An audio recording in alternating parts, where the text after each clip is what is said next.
नोरमा group, जो सोचता है वो करता है। आपके अपने सपनों का आशियाना।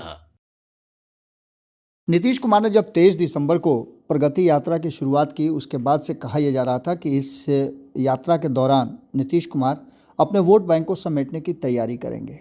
लेकिन इसके साथ साथ कई ऐसी बातें सामने आ गई जो मजबूर कर रही हैं इस बात को कहने के लिए कि नीतीश के मन में आखिर कुछ तो अलग चल रहा है।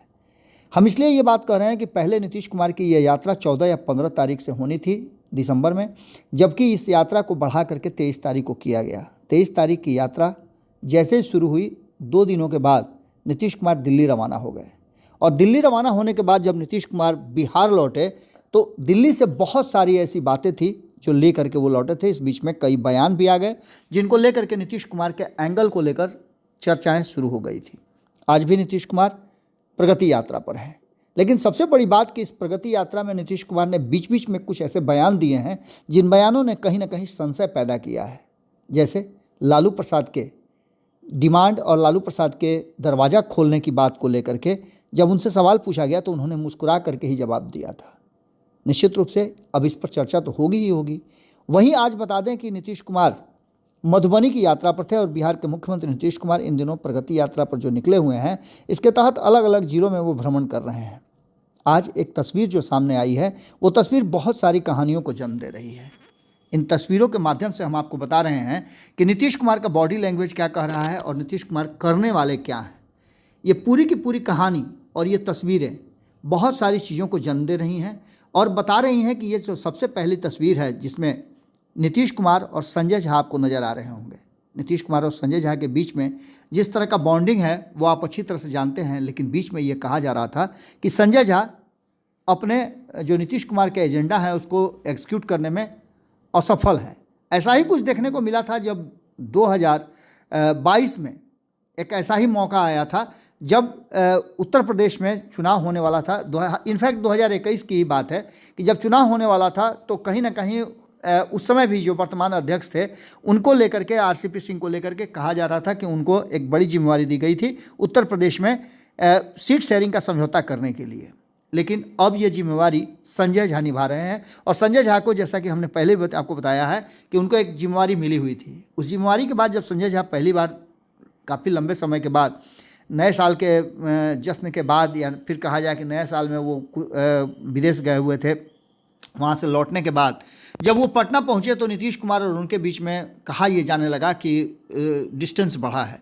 नीतीश कुमार इंतजार कर रहे हैं कि संजय झा कोई पॉजिटिव खबर लेकर के आए कि दिल्ली में क्या कुछ होने वाला है। अभी भी दिल्ली में आपको बता दें कि मात्र 12 सीटें बची हुई है। 58 सीटों पे भारतीय जनता पार्टी ने अपने उम्मीदवार की घोषणा कर दी है और नीतीश कुमार के साथ साथ बिहार की और भी घटक दल हैं, वो भी चाहते थे कि उनका भी प्रतिनिधित्व वहाँ हो। लेकिन इन सारी बातों से अलग नीतीश कुमार प्रगति यात्रा पर हैं और आज वो मधुबनी के दौरा पर थे, जहां उन्होंने कई कार्यक्रम का उद्घाटन किया है। मिथिला हाट का दौरा करने के लिए वो निकले हुए हैं। जिलावासियों को 100 करोड़ की 140 परियोजनाओं का लोकार्पण और शिलान्यास उन्होंने किया है। मकर संक्रांति के बाद तीसरे चरण की यात्रा की शुरुआत होगी। 16 जनवरी से शुरू होने वाले जो तीसरे चरण की यात्रा है उसके अंतिम दिन जो परिस्थितियाँ बनेंगी उसके आधार पर ये कहा जाएगा कि नीतीश कुमार आगे करने वाले क्या हैं। अभी आपको बता दें कि तीसरे चरण की यात्रा में 9 जिलों का दौरा करने वाले हैं नीतीश कुमार। तीसरे चरण की समाप्ति 29 जनवरी को होगी। तीसरे चरण के पहले दिन यानी खगड़िया में 29 तारीख को उनकी यात्रा है और इसके पहले आपको बता दें कि जो उनके यात्रा का कार्यक्रम था उसको भी हमने आपको बताया था। 16 जनवरी को खगड़िया, 18 जनवरी को बेगूसराय, 20 जनवरी को सुपौल, 21 जनवरी को किशनगंज, 22 जनवरी को अररिया, 23 जनवरी को सहरसा, 27 जनवरी को पूर्णिया और 28 जनवरी को कटिहार के साथ साथ 29 जनवरी को जो अंतिम कार्यक्रम होगा मधेपुरा से होते हुए नीतीश कुमार अपनी यात्रा की समाप्ति करेंगे। इसके साथ आपको हम एक बहुत महत्वपूर्ण चीज़ बताते हैं कि आज जो नीतीश कुमार का बॉडी लैंग्वेज था वो साफ बता रहा था, और पिछले अगर नीतीश कुमार के क्रियाकलापों से इसकी तुलना करें तो साफ साफ लग रहा था कि नीतीश कुमार भीतर ही भीतर अपने मन में कोई ऐसा फैसला ले चुके हैं जिस फैसले को लेकर के नीतीश कुमार बहुत संतुष्ट हैं। कई बातें इस फैसले में जुड़ी हुई हैं और उसको लेकर के चर्चाएँ लगातार चल रही हैं।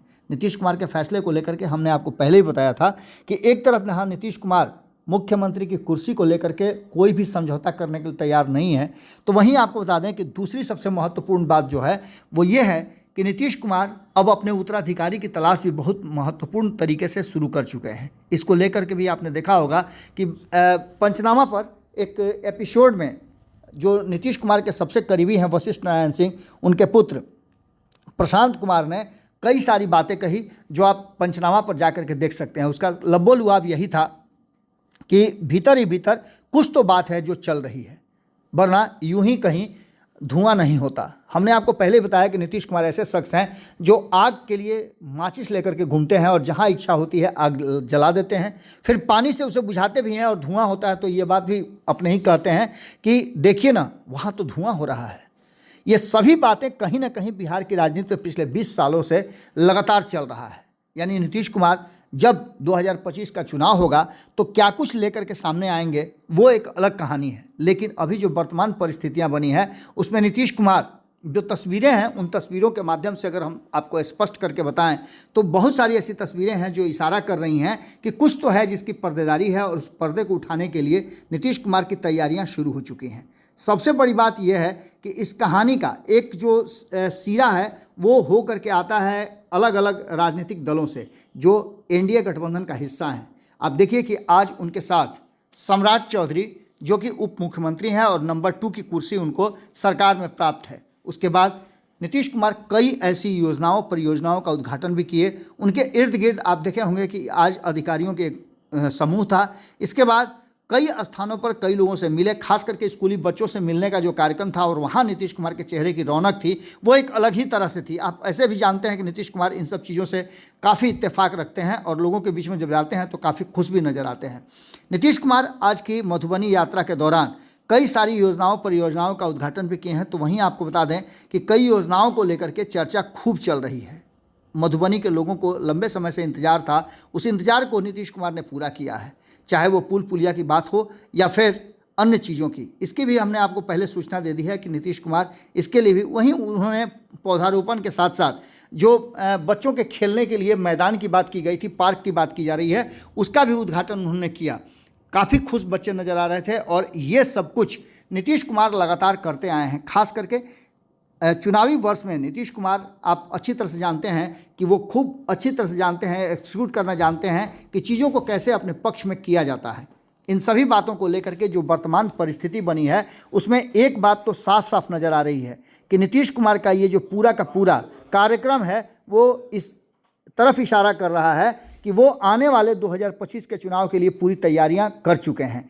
हम खास करके एक बात आपको बता रहे हैं कि मकर संक्रांति के बाद जो कहा जा रहा था कि बहुत कुछ बिहार की राजनीति में होने वाला है, उसकी अभी तक संभावनाएं उस तरह की नज़र नहीं आई हैं। नीतीश कुमार ने अपनी यात्रा का कार्यक्रम तो घोषित कर ही दिया है, इसके साथ साथ आने वाले इस पूरे जनवरी के महीने का उनका शेड्यूल बना हुआ है। अब देखना दिलचस्प होगा कि मीडिया के सामने वो क्या कुछ बोलते हैं। हमारी नज़र इस पूरे कार्यक्रम पर बनी हुई है। आज के कार्यक्रम में अभी तक नीतीश कुमार ने कुछ भी नहीं कहा है, लेकिन जब नीतीश कुमार मीडिया के सामने होंगे तो निश्चित रूप से कुछ बात जरूर करेंगे। जैसे ही नीतीश कुमार मीडिया के सामने आते हैं और अपनी बातों को रखते हैं, चुप्पी तोड़ते हैं, उसके बाद हम आपसे फिर जुड़ते हैं। तब तक के लिए हमें दीजिए इजाज़त। देखते रहिए भारत लाइव।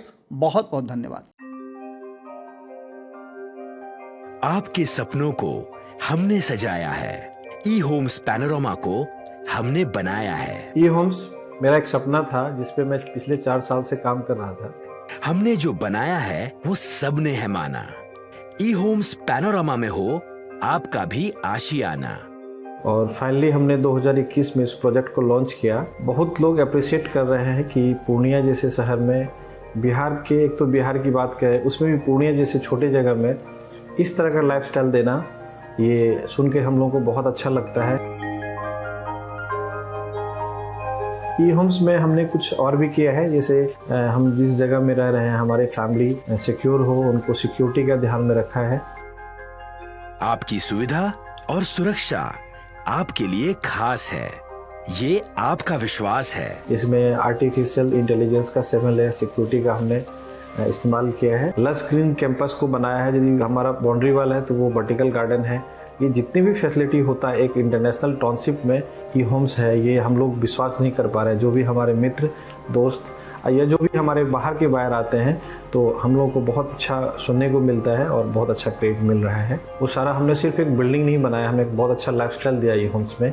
और मेरा एक सपना था जिसको मैं आज फुलफिल होते हुए देख पा रहा हूँ। ये आपका आवास है। ई होम्स पैनोरामा में अब आपका निवास है। E Homes Panorama, luxurious lifestyle redefined. Panorama group, जो सोचता है वो करता है।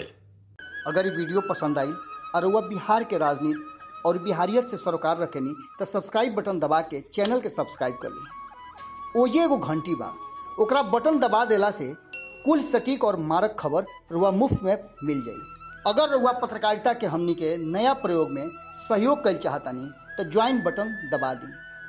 पेटीएम नंबर नोट कर ली 9386 816 700।